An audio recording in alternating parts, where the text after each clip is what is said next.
Akkam jirtu hordoftoonni qalbii miidiyaa nagaan waaqayyoo hunduma keessaniif haa ta'u. Har'agaa keessummaa addaa tokko qabannee isiniif dhiyaanneerra. Keessummaan keenya kun faarfataadha. Mana waaqayyoo keessatti nama tajaajilu. Akkasumas immoo muuxannoo fi mudannoo garaagaraa inni jireenya isaa keessatti qabu qabannee isiniif dhiyaanneerra. Isin keessummeessuudhaan kan isin wajjin turu ani humna waaqii kallattiidhaan gara keessummaa kootan isin dabarsaa. Isinis hamma dhuma sagantaa keenyaatti akka nu hordoftan jaalala waaqayyoon isin gaafanna. Akkasumas illee miidiyaa keenya kana subscribe gochuudhaan namoota warra kaaniifis share gochuudhaan akka nuuf qaqqabsiiftan gamanumaan dhaamsa keenya isiniif dhaamna. Waaqayyo jireenya keessan bara keessan haa eebbisuu, jireenya Kiristoosiin fakkaatu haa qabaannu. Keessummaa koo baga nagaan dhufte. Tole, baga nagaan nu eegdanii. Egaa waamicha keenya kabajjee qalbii miidiyaa irratti har'aa gaaffiif deebisiif goonuuf ayyamamaa taatee dhufuu keef waaqayyo si haa eebbisuu jenna. Tole, isinis gara istiidiyoo keessanitti waamicha bareedaa akkasii naaf gochuu keessaniif galatooma. Thank you jedha.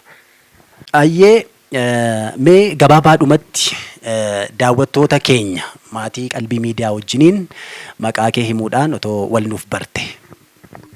Tole, Malkaa Addunyaa naan jedhanii hojii ani hojjedhu nan faarfadhaa, kiiboordiis nan taphadhaa kanuma. Tole, egaa galatoomii Malkaan faarfataadha. Faarfannaan alatti gaheen ati mana waaqayyoo keessatti qabdu kanatti ittiin saba waaqayyoo tajaajiltu maal qabda? Tole, gaaffii bareedaadha. Egaa akkuma ani dura isinitti kaasee ani hojii waaqayyoo nan hojjedhaa jedheera. Hojiin waaqayyoo nan hojjedhu wanti booldi ta'e gurraacha'ee barreeffamee jiru namni ittiin na beeku tokko faarfannaadha akkuma kaaste. Lammaffaan immoo kiiboordii hojjechaan guddadhes hojjechaan jira. Egaa namni iddoo sanatti kanumaan na beeka. Anis kanuma hojjechaan jira jechuudha ammaaf. Baay'ee gaariidha. Egaa dhaggeeffattoota keenya akkuma amma dhagaa jirtan kana egaa faarfataa Malkaan dur kiiboordiidhaan waldaa kiristaanaa keessatti beekamaa ture. Namni kiiboordii irraa ka'ee har'a immoo egaa faarfataa ta'ee kunoo faarfannaadhaan saba waaqayyoo tajaajilaa jira. Egaa Malkaan mudannoon yookaan muuxannoon inni jireenya isaa keessatti qabu maali kan jedhu egaa boodarra qabannee isiniif dhiyaanna. Ammas turtiin keessan nu waliin haa ta'u eessayyuu hin deemina. Egaa hordoftoonni keenya har'a waan baay'ee sirraa baratu innee keenya irratti si affeerreerraa akkasumas immoo gama faarfattootaaf ergaan ati dabarsuu dandeessu baay'een akkasii bira jiru abdiin qaba. Mee Malkaan gooftaa keenya Yesuus Kiristoosiin fayyisaa lubbuu isaa godhate attamii fudhate? Tole, gaaffii bareedaadha. Egaa Malkaan gooftaa Yesuus Kiristoosiin fayyisaa lubbuu isaa godhatee kan inni fudhatee bifa ajaa'ibaatiin. Egaa waamichi waaqayyoo akkuma beekamu kallattiidhaa fi al kallattiidhaani. Waaqayyoo kallattiidhaanis nama waama, al kallattiidhaanis nama waama. Yeroo hin jedhu egaa akkaataa itti nuyi fudhannee waaqayyoo fi akkuma itti yaadedha, beekumsadha, hubannaadha. Nuuf garuu akka nama personaalii akka tasaati. Yeroo hin jedhu egaa akka carraa harmee yookaan maazariitu dhukkubsatee ture. Achi nuyi baay'ee balaaleffanna ture ijoollee gooftaadhaaf hojjetanii. Akkasuma immoo namoota naannoodhaallee maqaa waaqayyoo kana faarfatan sagalee dhageessan balaaleffanna ture. Garuu yeroo waaqayyoo fi guyyaa waaqayyootti wanti hundumtuu numa ta'a. Akka carraa maazarii dhukkubee jennaanii sababii maazariin dhukkubsattee dhukkubni kun baay'ee gaafa irra caalu oopshiniin biraa dhimnaan garaa gooftaa fudhachuutti isheen tarii gooftaan kun fayyisuu danda'a jedhame tarii jenna gaa hin amannu yerichaa iddoo waamichi nuu ta'ee ka'ee amannaa waan hundumtayyoo itti argine achii hin dhaqxee hin fayyite maazariin. I think biraazarii tokkotu duraa nuun nu dhoksee amaneera ture gara gooftaa hiriyoota naa ta'uu gaan beekamu. Akkuma amma jennis immoo fedha waaqayyoo ta'uu danda'a. Karaa isaa waaqayyoo garuu dinqii garaa garaa hojjetee mana keenya yookaan maatii gara mana keenyaa seeni maatii keenyaa jechuudha. Yeroon isiniin jedhu gaa biraazirii kana baay'ee ariina ture. Yeroo baay'ee bakkee kanatti nyaataan uffataan baay'ee miidhamaa ture. Waanuma inni kiristaana ta'eef jechuudha. Waanuma inni faamilii too mariisisiin dhaqe. Okay. Nuuf akka hin taane yoo ta'e Waaqayyoof guyyaa masaati. Egaa Waaqayyo akkas jedhaanii ture jedhee ergasii dhugaa nuuf ba'a. Hunda isaanii fideen harka nasiif booji'aa jedha ture Waaqayyo jedhee dhugaa nuuf ba'a. Dhugumas immoo nuyi maatii ijoollee 8 qabna. Ijoolleen 8 keenya isa dabalatee harka keenya gooftaatti laattanne yeroo gabaabaa keessatti akkatti gara gooftaatti dhufne egaa baay'ee yoo naasa'ee maybe taayimii fudhachuu waan danda'uu fi gabaabseenuma gara gooftaatti akkaataa inni dhufne maaziriin dhukkubsannaa dhaqxee fayyite dhufne nuyis hin fayyine jechuu barbaadeen. Baay'ee waamicha ajaa'ibaati kan mana keessan qaqqabe gooftaan haala ajaa'ibaan haala dinqiidhaan egaa gara mana isaatti isin waameera. Baay'ee ajaa'iba seenaa ajaa'ibaati keessumaa obboleessi kee mana Waaqayyootti dursee maatii dhoksee mana Waaqayyootti deddeebi'ee Waaqayyoon kadhachaa egaa dhukkubsachuun harmee keessaniyyuu sababa jechuudha karaa itti Waaqayyoo gara mana isaatti isin waamedha. Kanaaf egaa carraa bareedaa kan argattanii isinis mana Waaqayyoo keessatti arra tajaajilaa taatanii kunoo darbitaniyyuu lubbuu baay'ee booji'aa barsiisaa dhugaa ba'aafii jirtu. Inni kun immoo carraa gaariidha. Kanaaf Waaqayyoo isa kanaaf galatoomu. Amma guutummaa guututti maatiin keessan amanoodha jechuudha. Eeyyeen Waaqayyoof galatu hundumti keenya harka keenya gooftaa keenyatti laattanneerra. Tarii maatii keessan keessaa namni si malee gara tajaajila kanaa dhufee jira? Eeyyeen tajaajilaatti kan dhufee egaa hundumtuu tajaajiltoota jennaa egaa baay'inaan egaa tajaajila akkas hin faarfata lallaba jedhamee kan maqaa dhaamu hangafa koo kan ani irratti dhaladhutu jira. Inni egaa baay'ee gooftaa isaa jaallata. Ani akkuma sila jedhe malkaa addunyaati inni abtaamuu addunyaati. Wanti baay'ee nama ajaa'ibu keessaa hojii isaa keessaa inni maqaan keenya booldi ta'ee ammas barreeffame kan tajaajiltoota nuun jedhame maqaan nu moggaa'e inni gacaraa ta'ee bar tokko 12 fidnee yuunivarsiitii garaagaraa nu ga'e isaatii waraabee yuunivarsiitii ga'e aanaan garuu Wallaggaa yuunivarsiitii na ga'e inni egaa gaafa dhaqee eebbifamee dhufu tokko digirii isaa egaa joornaalizimiin jedhamuutiin baratee eebbifamee ba'e pilaas bukkeetti garuu waan addaa tokko fidatee dhufe kolleejjii isaa achuma egaa wangeela baratee matseetii 2 fidatee dhufe. Egaa maal jenna lamaanuu digirii fidatee dhufe inni barsiisa maatii koo keessaa tajaajilaatti baay'inaan kan dhufe egaa abtaamuu kanadha jechuu barbaade. Hundumti isaanii immoo egaa gurmuu faarfannaa keessa jiru numa waaqeffatu garuu akka tajaajilaatti kan jennu immoo kanumadha. Baay'ee ajaa'iba jechuudha. Egaa maatiin guutummaatti egaa mana Waaqayyoo keessatti Waaqayyoon tajaajilanii maatiimtillee kana deebi'anii firii isaanii yeroo arganitti baay'ee gammadu deemanii amana. Keessumaa egaa Waaqayyoos immoo maatii kana waamee egaa kunoo ittiin lubbuu baay'ee booji'aa lubbuu baay'ee barsiisaa jira. Isa kanaaf Waaqayyoon guddaa galateeffanna. Malkaan erga gara gooftaa dhuftee waggaa meeqa lakkoofsifte? Egaa gara gooftaatti dhufuun koo waggaa 9 or 10 kanuma gidduu ta'a. Okay. Egaa gara tajaajilaa kan dhufte akkam egaa erga amantee waggaa meeqa booda gara tajaajilaatti dhufte mana Waaqayyoo keessatti kan tajaajiluu jalqabde? Almost jalqaba garuu gaafa gara tajaajilaa dhuftu kana faarfannaadhumaan of barte moo tajaajila biraa keessatti hirmaachaa turte? Gaaffii bareedaadha. Egaa ani tajaajilatti kanan dhufee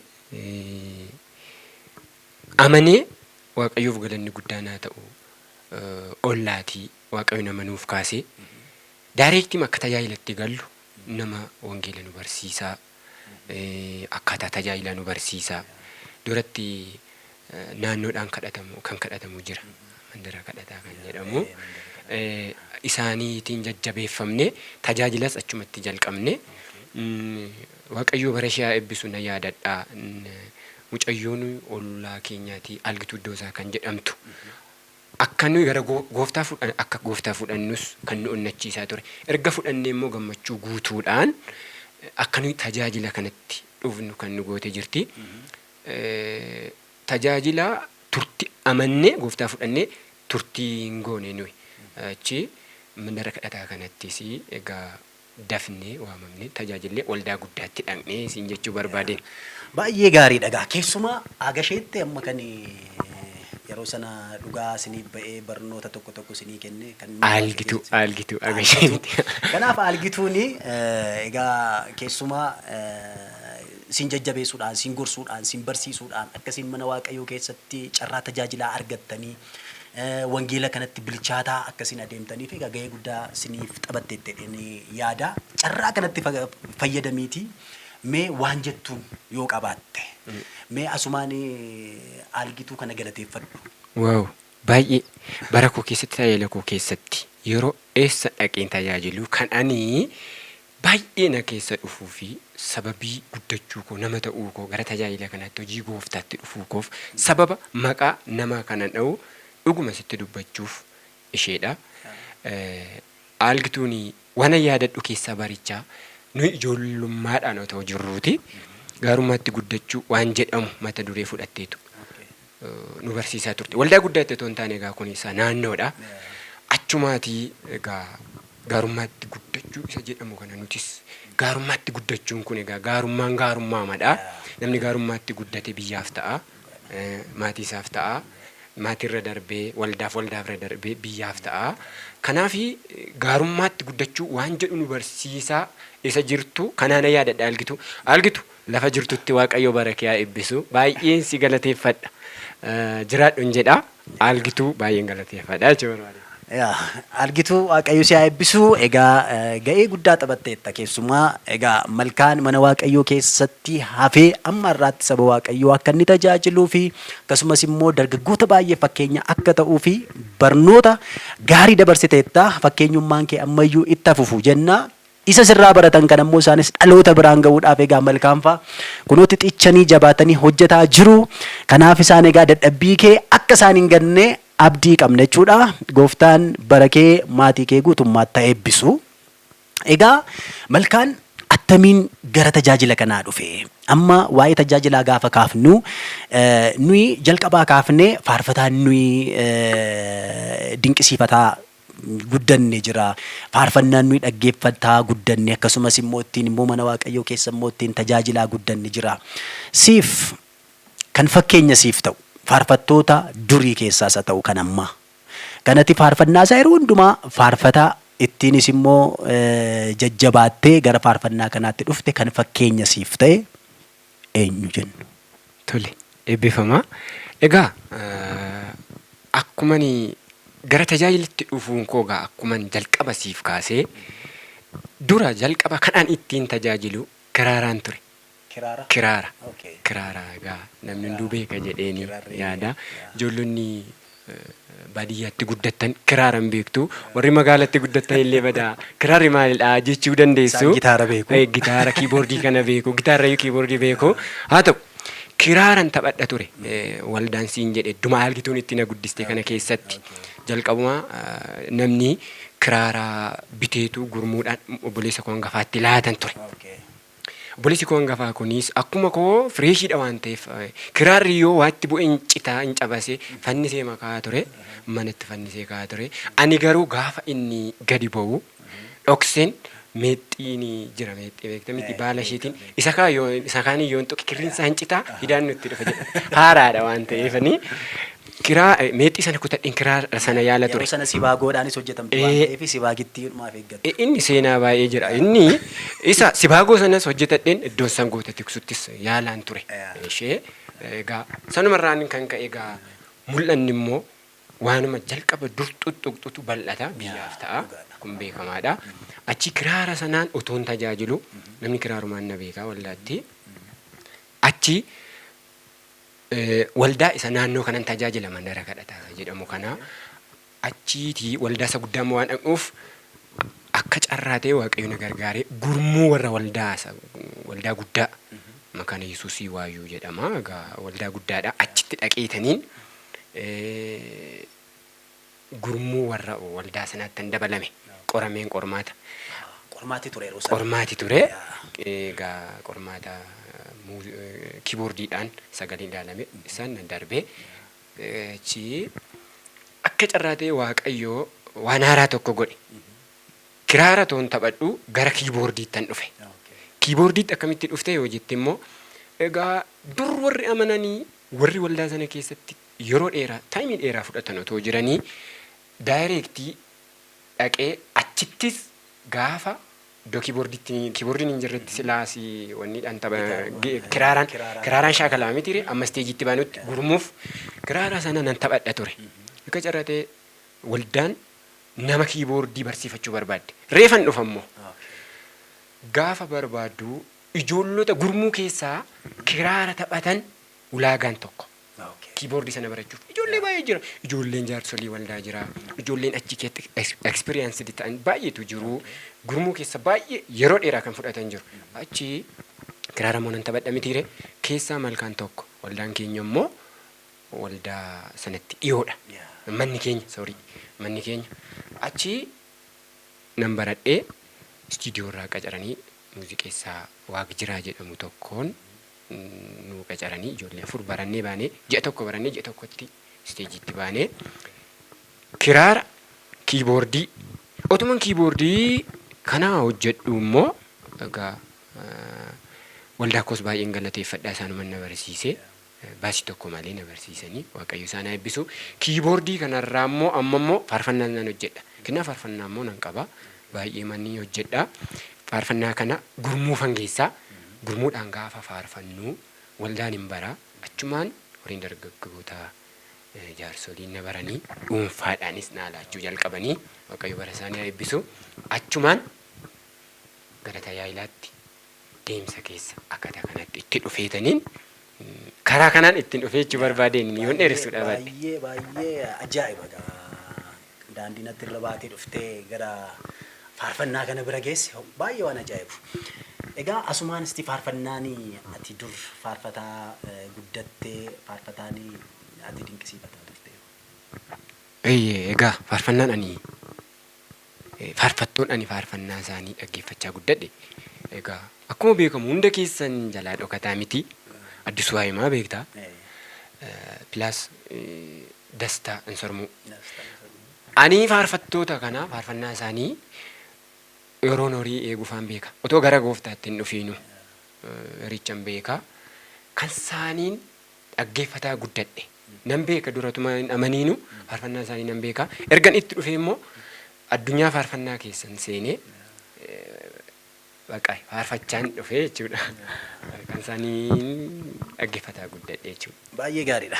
Isti faarfannaa addisuus haa ta'u kan Dastaa.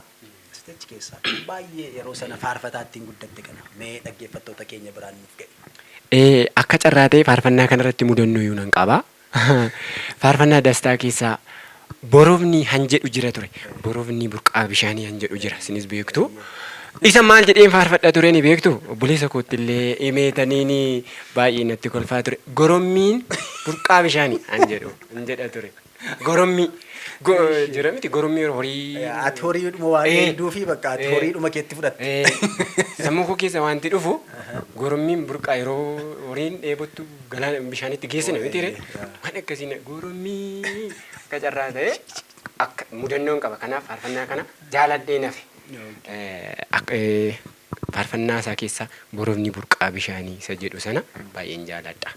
Mee dhaggeeffattoota keenya biraan nuuf ga'i. Gorommiidhaan otoo hin taane borofniidhaan dhaggeeffattoota biraan nuuf ga'i. Tole.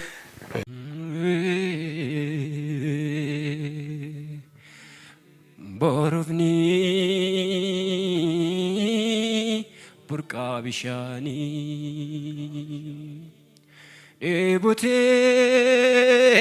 dheebotee karoora'u lubbuun koo si malee jettee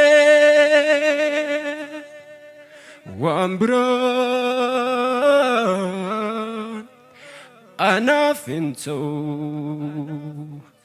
nagaa koo kan koo Yesuus dhuunfaa koo nagaa koo kan kooti Yesuus dhuunfaa koo nagaa koo kan kooti Yesuus dhuunfaa koo nagaa koo kan kooti Yesuus dhuunfaa koo waan baay'een naganee dura koo magalee akkuma fixeensaa tureen narraa galee hundumti nuun sakka akka burqaa gannaa Ibba nurraan cinne Yesuus koo si malee maal qabnaa gara keettan kaadhaa baatadhe ulfaataa ba'aa koo si malee orman beeku naaf sidhaa nagaan koo kanaaf si malee ani maalan beekaa si malee eenyuree nagaan koo si malee hin qabu michuu dhugaa si malee orman beeku goo. Waaqayyo isin haa eebbisu. Kanan jaalladha. Hallelujaa. Gooftaan baay'ee si haa eebbisu. Ameen ameen. Faarfataa dastaa, faarfataa ajaa'ibaa yeroo hundumaa dinqisiifataa jiraannudha. Mee asumaan dastaadhaaf dhaamtu yoo qabaattee asumaan jaalala qabdu dinqisiifannaa qabduu fi utoo ibsiteefi. Okay, dastaani egaa immoo baay'een isa jaalladha. Dhugaa dubbachuu fi waan baay'een isarraa fayyadamaa jira. Waan baay'een isarraa baree. Waan isee amma faarfannaarrayyuu jireenya isaarraa nu waa baraani murtoo inni qabu. Faarfannaarrayyuu barsiisa inni barsiisu karaa feesbuukii, karaa yuutuubii isaa. Peejota garaa garaa karaa inni qabuun gaafa hordoftu isa duriirraa kaasee ammuma ammaayyuu dastaa baay'een jaalladha. Waaqayyoo bakka inni jirutti isaa eebbisuun jedha. Dhaamsa nani isaa fi dhaamu ammayyuu dastaa karaa dhalootaa ta'e. Ati karaa dhaloota baay'ee taateetta kaleessa sar'asi waan ittiin si komannuu hin qabnu. Dhugaa dubbachuuf namni kun seenaarraas namarraas yeroon dhagahu seenaasaas yeroon hordofu pilaas onlaayiniidhaan yeroon yuutuubii isaa peejii isaa hunda hordofu waanan irraa baradhu nama dhugaadha. Nama dhugaa yeroon siin jedhu nama dhugaaf gatii baaseerudhas gatii baasaa jirudhas akka carraa ta'ee nu birallee hin jiru. Otoo inni akka carraa ta'e as keessa jira akkan ta'u ta'een dhaqeetaniin dubbisallee ture akka carraa ta'e egaa fedha waaqayyoo ta'e wal argina adduma jirtutti guyyaa tokko eebbifame ammas karaa dhalootaa ta'in jedhanii. Ameen. Ameen. Eebbi kun si haa qaqqabu dastaa lafa jirtutti baay'ee si jaalanna baay'ee si kabajna. Keessumaa barnoota barsiisa gorsaaf jajjabina isin karaa sooshaal miidiyaa nu biraan gahaa jirtaniin dhaluuti baay'een eebbifamaa jijjiiramaa geeddaramaa akka jiran abdii qabna. Dhalooti isin galateeffataa hojii isin hojjettan kana dinqisiifataa jira. Inni kun immoo bu'aa hojii keessaniiti waan ta'eef isa kanaaf waaqayyoon guddaa galateeffannaa. Ammayyuu jajjabaadhaa kanarra warra firii buusan warra ija naqachuu danda'an rabbi isin haa taasisu jenna. Hojiin keessan nu boonseeraa jenna sumaan. Waaqayyo isaan eebbisu. Mee mudannoon ajaa'ibaa jireenya kee keessatti ta'uu danda'a. Tajaajila kee keessatti ta'uu danda'a. Wanta ati dabarsiteef wanta ati of harkaa qabdu maa inni? Golli kee mudannoodhaan guutuu akka ta'e dhaga'eeraan qubaan qaba. Okay. Sirriidha. Egaa.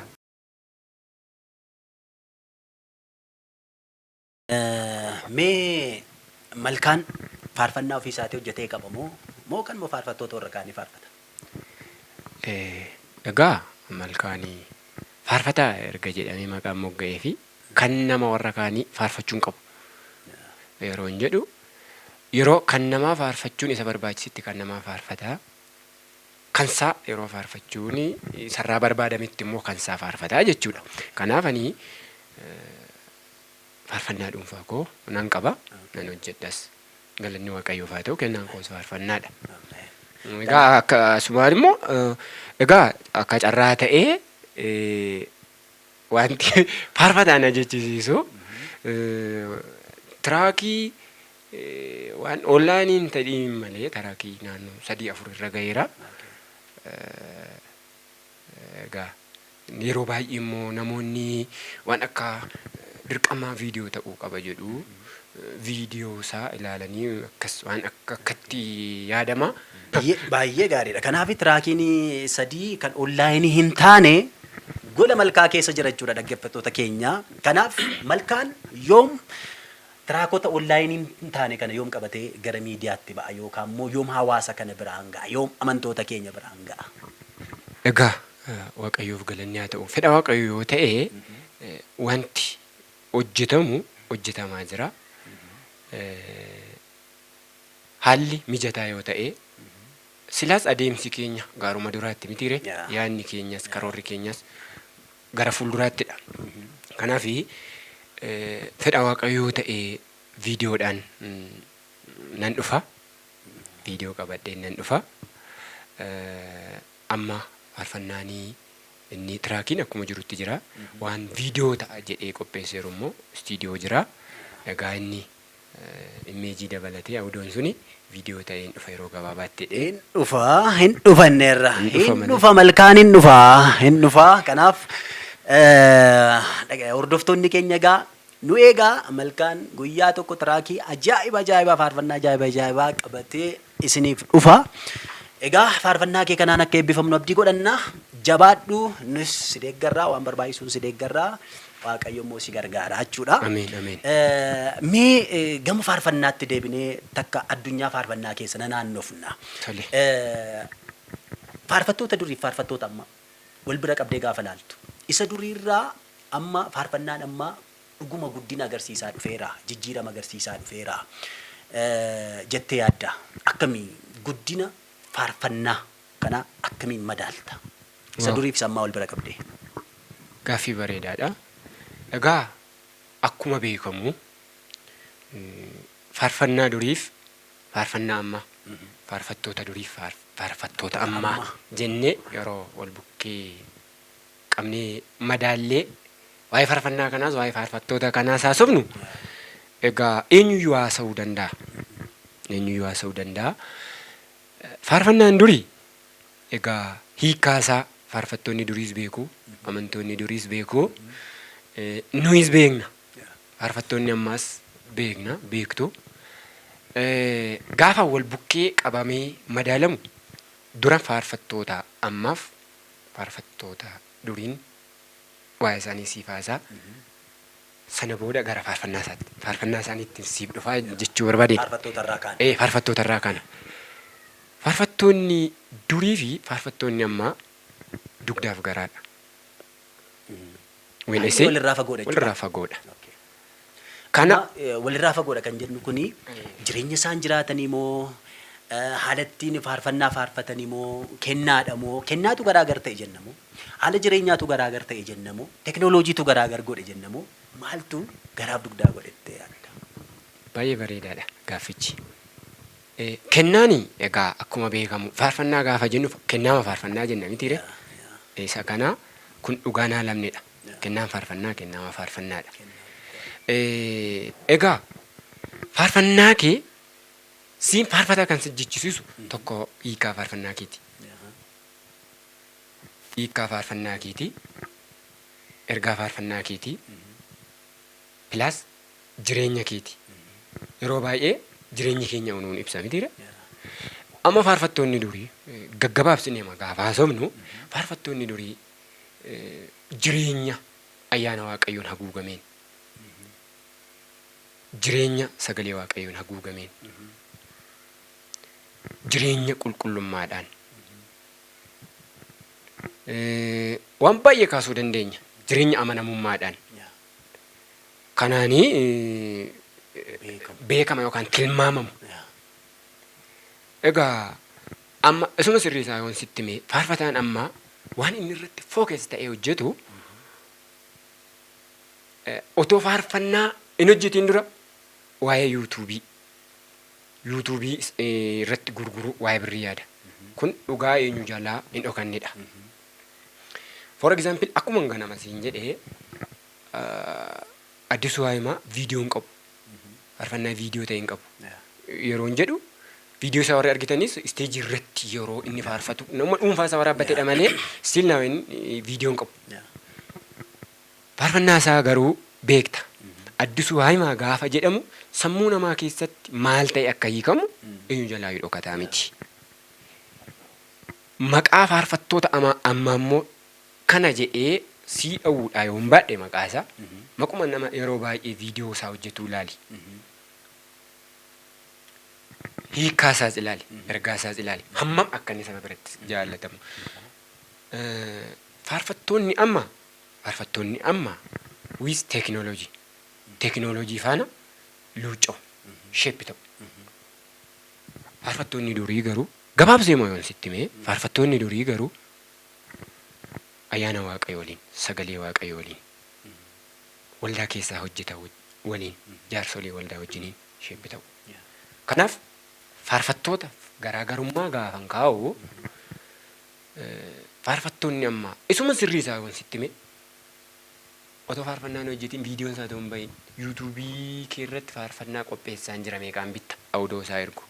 Zizmis faarfannaan gara birrii ta'eeraa jechuudha. Silaa faarfannaanii jireenya keenya ture. Mallattoo nuyi kennaa keenyadha.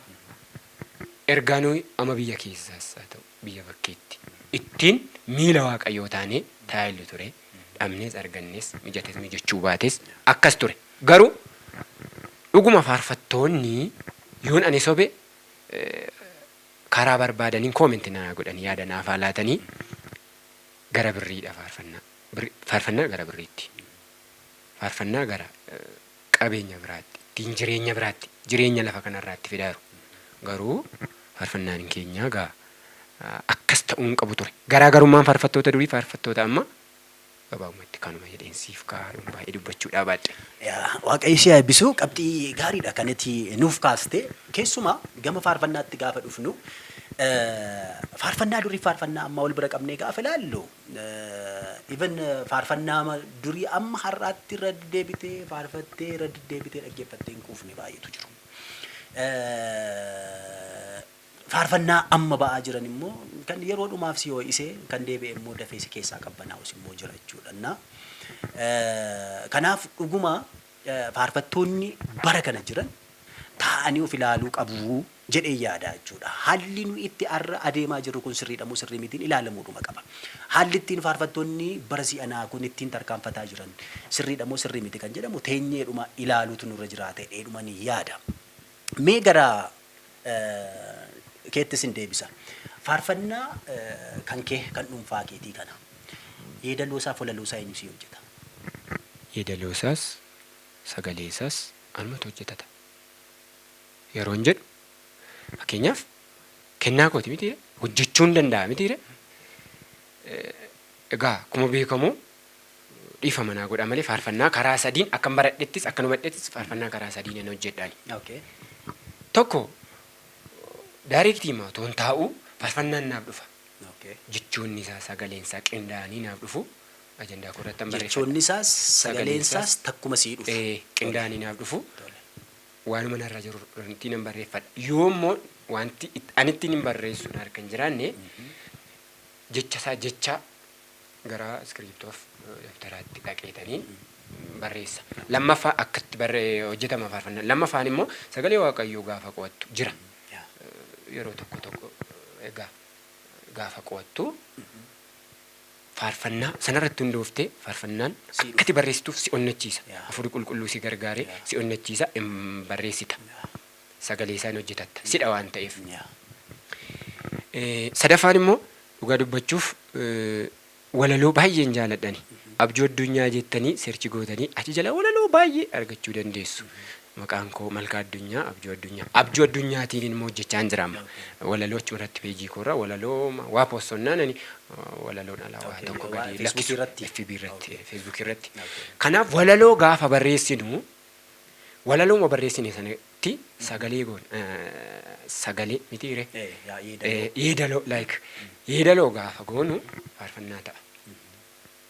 Sanammoo humna akka godhatuuf dhandhama akka godhatuuf akka mi'aawuuf hin kadhatta. Sagalee waaqayyoo dubbista. Fiddee saba kee dhiyeessita. Kanaaf ofii makoon hojjetadha. Namni naa hojjetu hin jiru jechuudha. Baay'ee gaariidha. Maaliifan kana siif kaasee keessumaa gaa amma bara kana keessa oduuleen tokko kan bakkee kana dhaga'aman jiru. Innis maa inni faarfattoonni bara si'ana jiran kuni tokko faarfannaamti isaan faarfatan illee kan macaafa qulqulluu bu'uureffate miti. Macaafa qulqulluu keessaa kan ba'e miti. Dubbii wangeelaa kan of keessaa hin qabnedha. Siyaasa wajjiniin fa'aa wal qabata. Wanta taateewwan biyya lafaa kana keessatti taa'anii wajjiniin wal qabata malee dhuguma kan sagalee waaqayyoo irraa waraabamanii faarfataman miti yaadamutu jira. Lammata immoo faarfattoonni si'ana walaloo fi yeedaloo bitaniitu ittiin saba waaqayyoo tajaajilaa jiru jedhama. Malkaan kan akkamiin ilaalta? Okay, kuni egaa akkuma beekamu akkuma eenyu jalaa hin dhokanne kun yaada dogoggoraati. Akka kootti akka malkaatti. Malkaan faarfataadha erga jedhamee kiraateriyaa inni guutuu qabu maalidha? Wanti sarraa eegamu maalidha? Malkaan faarfataadha. Faarfannaa mataasaa harka isaan barreessuu qaba. Yeedaloo mataasaa hojjechuu qaba. Fakkeenyaaf yoo akkatti egaa dhiifa manaa godhaa dhagayeeraa ittiin amanne ani kanatti. Because addunyaan ofii koo keessa jiru waan hin beekuu fi hin amanuu kanani. Amma eenyumtuu faarfannaa naaf laateef, yeedaloo sanaa hojjeteef, walaloo sanaa hojjeteef faarfannaa malkaadha jechuun baay'ee qaaniidha. Fuula waaqayyoottis fuula namaattis. Faarfataan faarfannaa mataasaa qabaachuu qaba. Dandeettii mataasaatiin, dandeettii waaqayyo isaatiif laata jechuudha kan dhuunfaasaa. Kanaan hiriiruu qaba malee inni namatu barreessee fi walirraa fudhatanii kun akka kootti sirri miti. Kanaan hin deeggaruu jechuu barbaadeni. Faarfannaan kennaadha. Kennaadha. Waaqayyo immoo gaafa kennu walaloo kennee yeedaloon dhoowwatu yookaan yeedaloo sii kennee walaloo siin dhoowwatu yookaan sagaleedhuma sii kennee dhuma immoo waaqayyo faarfannaa siin dhoowwatu yookaan qooqa bareedaa qabaattee faarfannaan dhabdu. Waaqayyo waan hundumaan guutuudha. Manni abbaa koo waan hundumaan guutuudha jedhee Daawit. Mana abbaa koo keessaa wanti siin dhabdan tokko hin jiru. Waaqayyo gaafa kennu harka guutee kenna. Gaafa eebbisu harka guutee eebbisa. Kanatti nama naannoo ofii gootee jechuudha. Isa kanaaf garuu amma wantoonni nuyi argaa jirru kun garuu attam amma dhuguma macaafa qulqulluu irratti faarfannaa bu'uureffametu miidiyaa irra guuteera jettee yaadda. Moo faarfattoonni bara si'anaa jiran kun taa'anii of ilaaluu qabu jettee yaadda. Sirrimadha. Sirrimadha. Egaa ati baay'ee isaa deebisteetta eebbifame siinan jedha. Baay'ee gaaffiin keessa haasaan ati haasoftus waanuma nu ijaaruuf nu dhaabuu danda'udha. Egaa atuu beektaa faarfannaa amma yeroo baay'ee peejii namoota baay'een hordofta yoo ta'e faarfattoonni baay'ee jiru. Faarfannaan kunii ati amma namoonni baay'ee faarfataa uumatu waa'ee faarfannaa hiika isaa beekuu jedhanii amanu. Batnoot miti. Amma yeroo baay'ee otoo nu hin faarfatiin dura akkaataa nuyi itti dhaabbannu maal akka jechuuf kaane dursanii kan beekanii amantoonni keenya waa'ee keenya qabxii kaa'uu danda'u. Waa'ee faarfattoota keenyaas, waa'ee faarfattoota ammaas, waa'ee faarfattoota duriis qabxii kaa'uu danda'u. Amma yeroon siin jedhu yoo peejii namoota baay'ee ilaalta ta'e faarfannaan ati ilaaltu faarfannaan dhugaa jira. Faarfannaamti immoo akkuma zila siin jedhe wayi tokkorra beekamuuf or biizinesiif ta'es jira. Lamaan isaayyuu atumtu ilaaltee hiika itti gochuu dandeessa. Faarfattoonni baay'ee yeroo jecha tokkitti dubbatan lafee kee keessa naannanii hiika kan siif godhan jiru. Yaada kee keessa naannanii hiika kan siif godhan jiru. Zis kun faarfannaa sirriidha. Yeroo immoo maal sagalee isaas hin madaalta, jechoota isaas hin madaalta. Yeroo immoo ilaalteeti maal jedhaa inni kuni jettu jira. Inni kuni egaa sababa isaa yoonii dippili ibsuudhaa baadhee I think ittiin beekamuuf otoo hin taane faarfannaan waan dhugaadha. Faarfannaadha jennee ibsuu hin dandeenyu faarfannaa isaa ammasiin jedhu kana. Egaa akkumatti hiiktedha mitiire. Amma faarfannaan gaafa dhaggeeffatamu namni faarfannaa dhaggeeffatu namni faarfannaatti hiika godhu nama afurii qulqulluu fi ibseefidha. Pilaas faarfannaamti sun humna waan qabuuf cabsee sitti seenuu danda'a. Faarfannaan kanadha. Kanaan alagaa deebii atuu deebistee ta'an malee isa warrootaan ammasiin jedhee ka'ee kana.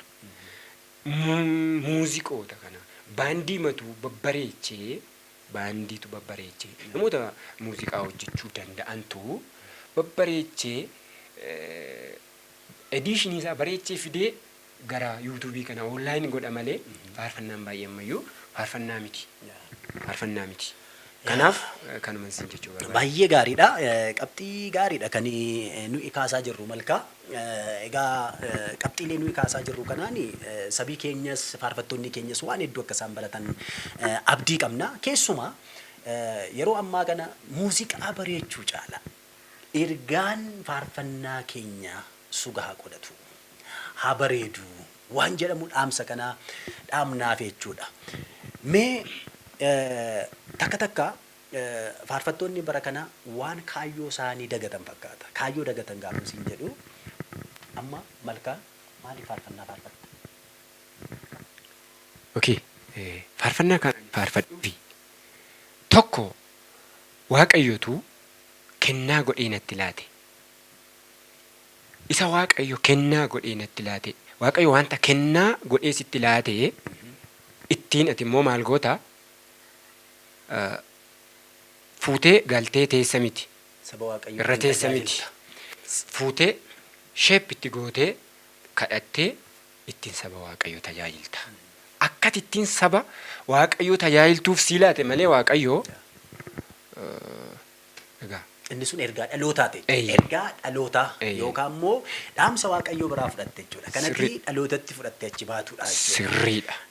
Bara kana garuu kaayyoo kanaaf dhuguma faarfataan hundumtuu kaayyoo kanaaf hojjetaa jennee yoo ilaalle dhuguma ergaa yookaan dhaamsa Waaqayyoo biraa fuudhee kana ergaa wangeelaa dhaloota kana bira geessisuudha jettee hiikatti kennuu dandeessaa? No, cirummayyuu hiikatti kennuu hin danda'u. Egaa akkuma sila siin jedhe baay'ee isa sii tuttuqeeraa. Faarfannaa haa qabaatan iyyuu malee baay'inni faarfattootaa ergaa kana qixa sirriidhaan saba bira ga'uuf miti. Xiyyeeffannaan isaanii inni guddaan. Dhugaa eenyu jalaa hin dhokanne. Baay'een persentiin xiqqoo ittiin saba isaanii tajaajiluuf dhuguma beelaanii, dheebotanii, daaranii, dadhabbii gurguddaadhaan ergaa yookaan kennaa Waaqayyo isaaniif kenne kana saba biraan ga'aa jiru.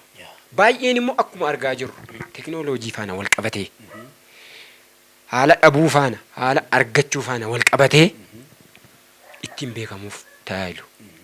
Kanaaf namni hundi yookaan faarfataan hundi ittiin mootummaa Waaqayyo bal'isuuf saba Waaqayyo ittiin fayyisuuf faarfachaa hin jiru. Dhimma amma kaasaa turre kana wajjin wal qabsiifne waldaan kiristiyaanaa tarsiimoon isheen baafachuu qabdu. Istiraateejiin isheen baafachuu qabdu. Faarfattoota kana gama barsiisuun ta'uu danda'a, gorsaan ta'uu danda'a. Akkasumas immoo faarfannaan ba'uunsaa dura akkuma durre irra deddeebi'amee ilaalamu sanatti waldaan maal gochuu qabdi jettee yaadda? Egaa waldaan waa isheen gochuu qabdu akka miseensa waldaa tokkotti xiqqeessee yoo yaade waldaan waan isheen gochuu qabdu faarfattoota akka dhabaa jiran kana faarfattoota kallattii gadhiisaa jiran kana amma xiyyeeffannaan keenya harki caaluu waa'ee faarfattootaadha. Faarfattoota biizinesiif hojjechaa jiran kana faarfattoota Waaqayyoon beeksisuuf otoo hin taane ofii beekamuuf fiigan kana maal akka isheen gochuu qabdu amma naaf danda'ame dhaamsananii dhaamuu fi egaa amma maatii tokko keessatti abbaan harmeen maatii isaanii yookaan ijoollota isaanii akkatti qaban beeku miti. Akkuma kanaa waldaan kiristaanaa immoo unuuf faarfattoota kanaaf akkuma kanaadha jedhee yaada. So maal gochuu qabu ree? Faarfannaa isaanii kana dursa kunuunsuun akkatti gochuun gaariidha. Faarfattoota kana kunuunsuunis baay'ee gaariidha. Egaa sabni immoo gaggeessaa masaa akkuma fakkaatu faarfataanis akkaataamatti waldaan kiristaanaa qabdi fakkaatti. Kanaaf maal gochuu qabu ree? Amma danda'ametti kunuunsa isaanirraa barbaachisu gochuu qabu. yoo dadhabame egaa hin dadhabamu namni sibiilumaan akka qaramu namnis namumaan mitiire yoo danda'ame akkuma dhamma jedhe kana kunuunsa godhanii fi kallattii qabsiisuu gorsuu faarfannaan isaanii akka ija godhatu biyya keessatti biyya bakkeetti akka ija godhatu akka fudhatama godhatu gochuu qabu. Wanti amma fakkeenyaaf yeroo baay'ee egaa dhiifa manaa godhi malee waldaa ministiriitu baay'ata. Wayna isee waldoota dhuunfaatti eenyuun waldaa banate waldaa fakkeenyaaf ani makaana Yesuusii dirree jiituu keessan tajaajila yoon ta'e achi keessaa yoo koondishiniin okee miti ta'e waldoota ministirii kanatti fiiguun barbaada. Fakkeenya wantoota akkasiirraa hamma danda'ame eegaa kunuunsaa yoo dadhabame immoo egaa namni kun bizinesiif deema yoo ta'e faayidaa mataa isaaf deema yoo ta'e egaa akkuma beekamu wanti gochaan hin jiru amma kunuunsanii faarfannaan sun akka kallattii qabatu akka ergaa godhatu akka nama biratti fudhatama qabatu gochuutu isaaniif mala yoo danda'ame immoo faarfattoonni yookaan egaa faarfattoonni imala sirrii yaada sirrii karoora sirrii faarfannaa sirrii qabani kana godhu jedhee yaadu yaadan ani isaaniif qabu akkaataa kanatti qabachuu qabu yoo danda'ame faarfataa tokko faarfannaa isaa qoranii gulaalanii waldaan tokko kiiboordistii qaba saamsordonni jiru faarfattoota garaa qabu isaaniin gulaalamee viidiyoo yoo ta'e audio yoo ta'e illee isaaniin gulaalamee kallattii akka qabatu jechuun barbaada waldaa kiristaanaaf faarfattoota qabu faarfattoonni akka kallattiin gadhiisne bizinesiif akka hin deemne beekamuuf akka hin deemne kiristoosiin beeksisuuf akka isaan deemaniif akka nu akeekkachiisan akka faarfattoota akeekkachiisaniif waldaa kiristaanaaf ergama kanan qaba. Baay'ee dhaamsa gaariidha. Egaa waldaan kiristaanaa bara kana jirtu keessumaa egaa teknooloojii wajjin wal qabatee teknooloojiin kun baay'ee dargaggoota keenya kana egaa dargaggoonni keenyas teknooloojii wajjin walitti hidhatanii fiigaa jiru. Kanaaf teknooloojii kanaa fi faarfannaa wangeela keessaa burqu yookaan maddu kanas immoo wal bira qabanii dhaloota kana barsiisuu qabu waan jedhamuun anis asumaan itti dabalee dhaamsa kee kanarratti dhaamaa fi dhaggeeffattoota keenya egaa oduu duwwaadhaan qabni natti fakkaata. Mee gidduutti immoo egaa faarfannaa tokkoon immoo dhaggeeffattoota bira geenya. Mee faarfannaa durii keessa kan amma sammuu kee keessaa faarfatamaa jiru. Kanatti immoo arra otoo gara waltajjiitti baatee wajjiniin tajaajilte too jaalattu. Okay. Egaa sila tokko maqaa sii dheeraa amma immoo Addisuu Waayimaa faarfannaa isaa tokko waliin faarfannaa isaa keessaa kan ani jaaladhu yeroo baay'ee namoonni keenya ergaa faarfannaa jajjabina yookaan immoo faarfannaa ce'umsaa yeroo baay'ee kanuma faarfanna gaariidhas amma garuu faarfannaa isaa keessaa faarfannaa isaa durii keessaa waan yaadadhu tokko bara kana faana kan wal qabatu egaa faarfannaan isaa hundi isaayyuu baroota keessatti gatamuu qabu waaqayyo bara isaa eebbisu faarfannaa isaa yoo yaadattu ta'e jaallatamuuf jettee ofimmoo mul'isiin kan si caaluu jira bara dheeraa obse namni gooftaa eegu tokko balbal dura isa jedhu faarfannaa jechuudha. Jaallatamuuf jettee ofimmoo mul'isiin kan si caaluu jira bara dheeraa obse namni gooftaa eegu tokko balbala dura jira jooraan dagaatame meeqa utuu jiru dabalataaf kaata maalirra akka jirtu garaan kee utuu beeku maaliif cubbuu deemta aangoon fayyadamte irrallee fedha kee hunda ni guuttata beeki garuu gooftaa guyyaa dhumaa sanaatti kana si gaafata. meetaa'ii laakkaa'ii biqilaa buruqee harka kee keessatti muudamuu kee kana Waaqayyoo jedhemu namaan filamte ati dandeettiin uumamaa qaroominni sammuu waamicha madaalu atumtutti yaadi maalirraa akka dhufte garaan kee wallaalu jaallatamuuf jette ofimmoo mul'isiin kan si caalu jira bara dheeraa obse namni gooftaa eegu tokko balbala dura jira jooraan dagatame meeqa otoo jiru dabalataaf katta maalirra akka jirtu goronkiutu beeku maaliif cubbuu deemta. Kanaafi faarfannaa addisuu keessaa isa kanan jaaladha jechuudha. Waaqayyo si haa eebbisuu. Amiin.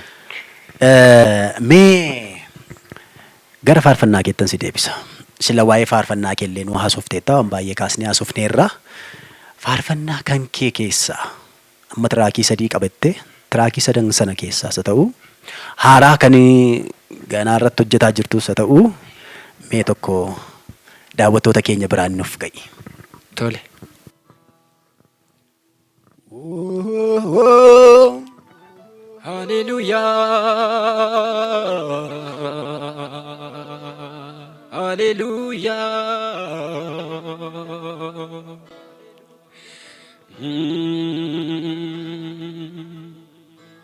Hallelujah. Ansi malee hin qabu deemsa koof kaallatti humni koo nan baasu ayyaana kee alatti innan yaade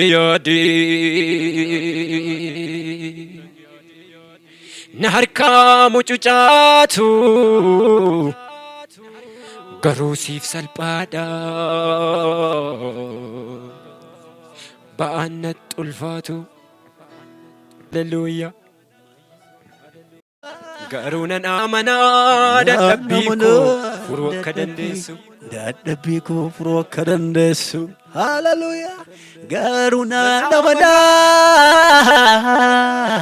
Garuu nan amanaa furuu akka dandeessu. Dhukkuba koo furuu akka dandeessu. Gooftaan guddaa si haa eebbisu. Amiin, Faarfannaa ajaa'ibaati. Faarfannaan kun dhuguma faarfannaa dhaloota bira ga'uu qabu. Faarfannaa saba Waaqayyoo bira ga'uu qabudha. Isa kanaaf egaa Waaqayyo si gargaara. Guyyaa tokko immoo kilippii ajaa'ibaa qabattee amantoota keenya biraan hin geessa. Waaqayyo si gargaara. Nus si kadhannaa. Amantoonni keenyas si kadhatu. Egaa maatiiwwan keenyas si jajjabeessu. Gooftaan bara kee jireenya kee haa eebbisu. Egaa amma gara golabaatti dhufaa jirra. Mee dhumarratti ergaan dhaamsi ati daa'immaniif dargaggootaaf maanguddootaaf dabarsitu yoo jiraate. Tole. Egaa akka walii galaatti dhaamsananii ijoollee Kiristoosiif dhaamu pilaas namoota yuutuubii kana hordoftaniif dhaamsananii isiniif dhaamu. Biyya keessas biyya bakkees jiraadhaa. Kiristoosiinis qabaadhaa. Kiristoosiinis hin qabaatiinaa. Dhaamsananii isiniif dhaamu. Egaa akkuma beekamu yaa obboloota koo bara sirrii keessa hin jirru. Bara namatti hin tolleef bara sodaachisaa keessa jirraa. Haa ta'u yoo ta'es biyya lafaarra jirraa. Kiristoos immoo jabaadhaa ni moo'eera jedheera wanta ta'eefi hundumti keessan xinnaa keessan guddaa keessan dhaamsan ani isiniif dhaamu haalli mijatees mijachuu baatees Waaqayyoo guyyaa kana akka dabarsu nan amana nan beeka. Kanaaf jabaadhaa dhaabadhaa. Warri Kiristoosiin hin qabne kottaa jireenyi Kiristoos harka jira. Warri Kiristoosiin qabdan immoo qabannaa keessan jabaadhaa itti fufaa. harka Waaqayyoon gadhiisinaa. Mana Waaqayyoon gadhiisinaa. Warri faarfattan faarfadhaa jabaadhaati. Warri sagalee Waaqayyoo barsiistan jabaadhaa barsiisaa. Dhabuun isin hin daangessin, argachuun isin hin daangessin, haalli kamuu isin hin daangessin. Jabaadhaa. Waaqayyoo bara keessan jireenya keessan haa eebbisu. Rakkina kaabaan kibbaan baalixaan nutti marsite kana hin ceena hin moona. Harki Waaqayyoo nurra jira.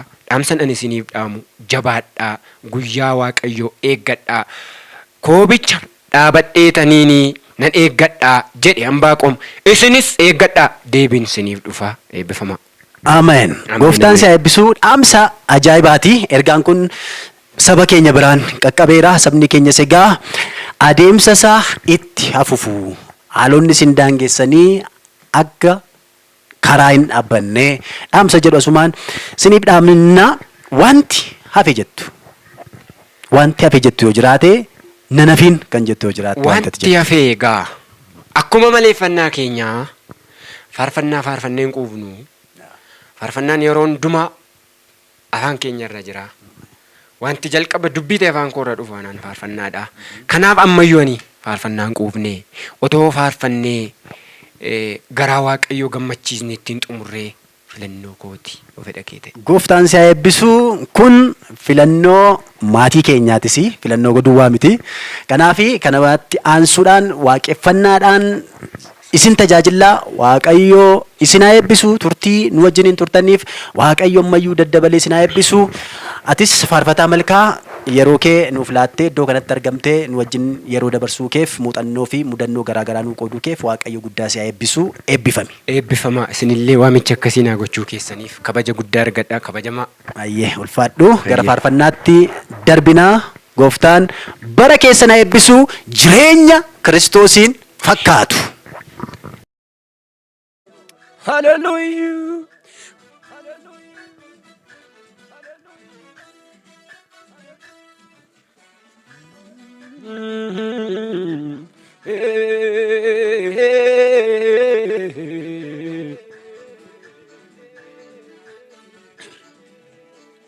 Waaqayyoon kan abdatanii humni isaanii naareffamaa. Akka joobiraas hin ta'u kochoon isaanii kennama. Waaqayyoon kan abdatanii Waaqayyoon kan abdatanii humni isaanii naareffama. Akka joobiraas hin ta'u kochoon isaaniif kennama. Hindeemu hin dadhabanii hin fiigu hin mudukaanii hin lolamu garuu mo'amanii. Hindeemu hin dadhabanii hin fiigu hin mudukaanii hin lolamu garuu mo'amanii. Waaqayyoon kan abdatanii humni isaanii naareffama. Akka joobiraas hin ta'u kochoon isaaniif kennama. Waaqayyoon kan abdatanii humni isaanii naareffama. Akka joobiraas hin ta'u kochoon isaaniif kennama. Hindeemu hin dadhabanii hin fiigu hin mudukaanii hin lolamu garuu hin mo'amanii. Hindeemu.